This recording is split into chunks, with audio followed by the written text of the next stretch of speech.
Senyor president, donat el moment d'inflexió que crec que estem vivint després d'aquests 3 anys de legislatura, en el que creiem que s'està produint una davallada del procés independentista, en el que vostès tenen una clara confusió en el full de ruta a seguir, li demanem des del Partit Popular, creu vostè que és el moment de reconduir el veritable full de ruta de Catalunya i dels catalans i centrar-lo en la recuperació econòmica, en les reformes importantíssimes, en les baixades d'impostos i en la creació d'ocupació, que crec que és el veritable full de ruta que estan demanant els catalans i les catalanes? Miri, senyor Mas, jo li dic, el dia 27 de setembre, si és que vostè fa les eleccions, que molts en tenim dubtes i crec que molts a Catalunya, no solament el Partit Popular, no seran unes eleccions plebiscitàries, seran unes eleccions autonòmiques.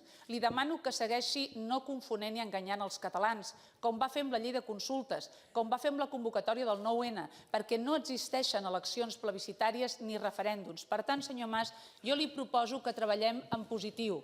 Li proposo una proposta de baixada d'impostos a Catalunya, que reduïm el tram autonòmic per baixar els impostos als catalans en 5 trams, que baixem els tipus impositius, que fem deduccions a les famílies catalanes per lloguers, per famílies nombroses, que millorem la capacitat adquisitiva dels catalans. I li proposo, senyor Mas, que es posi a reconduir la relació amb el govern d'Espanya, que es posi a renegociar un nou model de finançament, que es pot fer, que es millori la cartera de serveis, que es redueixi, que siguem capaços d'una millora de la unitat fiscal perquè els catalans tinguem un equilibri fiscal. Senyor Mas, ha arribat massa lluny amb un carreró sense sortida. En aquestes eleccions que vostè vol anar, resulta que li donen 30 diputats. Vostè creu que ha fet el millor negoci de la seva vida? Vostè creu que dependrà d'Esquerra i de la CUP? Pensi-s'ho millor, pensi en positiu, no només per vostè, sinó per al futur de tots els catalans.